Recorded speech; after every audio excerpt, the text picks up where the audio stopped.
ఘంటారావం నిఘా నీడలో ప్రతిధ్వని. ముఖ్యమంత్రి చంద్రబాబు నాయుడు గారికి నేను విజయవాడలోనే ఉండి ఈ మెసేజ్ పంపిస్తున్నాను.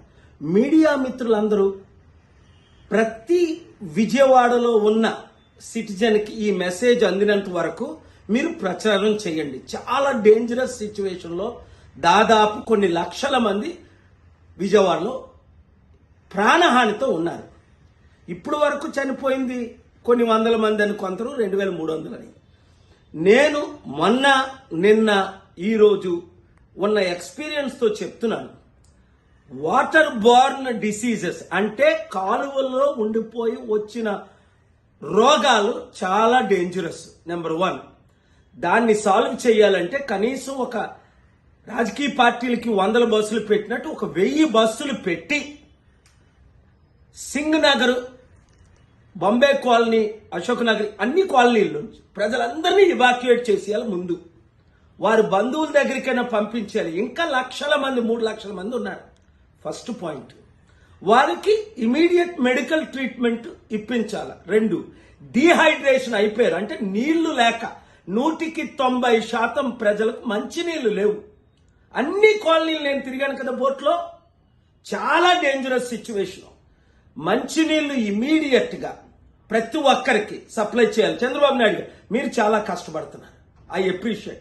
75 years ఏజ్ లో మీరు ఇలా తిరుగుతున్నారు. కానీ మీ కలెక్టర్స్ కానీ, ఆఫీసర్స్ కానీ, పైనుంచి వచ్చిన వారు కానీ మెయిన్ రోడ్లో తప్ప లోపల ఎక్కడ ఎవరు కనబడలేదు. 80 బోట్లు వాళ్ళు 1000 రూపాయల నుంచి 4000 తీసుకుంటున్నారు. 100 రూపాయలకి బ్లాక్ లో వాటర్ అమ్ముతున్నారు. ముందు వాటర్ పంపించాలి. లేదా మీరు నాకు అవకాశం ఇస్తే, మీరు అన్నారు కదా అప్పుడు డాక్టర్ పాల్ దగ్గర, డేవిడ్ రాజ్ దగ్గర నేర్చుకోమని 1995లోనో 97లోనో మీరు ముఖ్యమంత్రిగా ఉన్నప్పుడు కలెక్టర్స్ మీటింగ్ లో. మాకు 40 సంవత్సరాల అనుభవం ఉంది హ్యూమానిటేరియన్. ప్రపంచంలో ఎక్కడ ఇలాంటి వర్షాలు వచ్చినా, వరదలు వచ్చినా, ఎర్త్క్వేక్లు వచ్చినా, అది టర్కీ అవ్వచ్చు, పాకిస్తాన్ అవ్వచ్చు, ఇండియా అవ్వచ్చు, గుజరాత్ అవ్వచ్చు, మేమే కదా ముందుండి చేసాం. నేను మీ వాళ్ళకి ట్రైనింగ్ ఇస్తాను. టీమ్స్ ఉన్నారు. లేదా ఒకరిద్దరు కలెక్టర్లో ఎవరిన ఆఫీసులో సస్పెండ్ చేసి పడియండి. బొండా ఉమాయేడి ఎమ్మెల్యే ఎక్కడికి వెళ్ళాడు? అసలు ప్రజానాయకుడు ఎమ్మెల్యేగా ఎందుకున్నాడు? అక్కడ తిరగాలి కదా. ఇప్పుడు దాకా కనబడలేదు 4 రోజులు అయినప్పటికీ. మరి సుజనా చౌదరి ఏడి? ఈ ఇద్దరు ఎమ్మెల్యేల ముందే కదా ఈ కాన్స్టిట్యున్సీలో కదా ఇంత ఘోరం జరిగింది. ప్రజలు ఇలాంటి వాళ్ళని చిత్తుగా ఓడించాలి, బుద్ధి చెప్పాలి, పార్టీలు వాళ్ళని సస్పెండ్ చేయాలి. వార్డు మెంబర్ లేరి ఏంటిది? 10 లక్షల మందికి ఎఫెక్ట్ అయితే. 3వది ఎన్వైరన్మెంట్ సిచ్యువేషన్, అది లాంగ్ టర్మ్ నేను తీసుకొస్తాను. ఏ విధంగా ఇలాంటివి జరగకూడదంటే నిషేధ ప్రదేశంలో ఉన్న బిల్డింగ్లన్నీ, విల్లాలన్నీ 50 కోట్లు 100 కోట్లు విల్లాలన్నీ, అపార్ట్మెంట్లన్నీ కూల్చిపడేయాలి. కాలువలు నీరు పారడానికి ఇవన్నీ మేము చేసి ఉన్నాం. ప్రపంచంలో 155 దేశాల్లో అనుభవంతో నేను మాట్లాడుతున్నాను, బాధతో నేను మాట్లాడుతున్నాను. పవన్ కళ్యాణ్ ఏడి? యూత్ ముందుకు రాకపోతే నాకంటే సెలబ్రిటీయా? నేను నిన్న వెళ్ళాను, 100,000 మంది కుమ్మారు, సెల్ఫీలు తీసుకున్నాను, ప్రేయర్ చేయించుకున్నాను. తప్పే ఉంది? Youth must be there.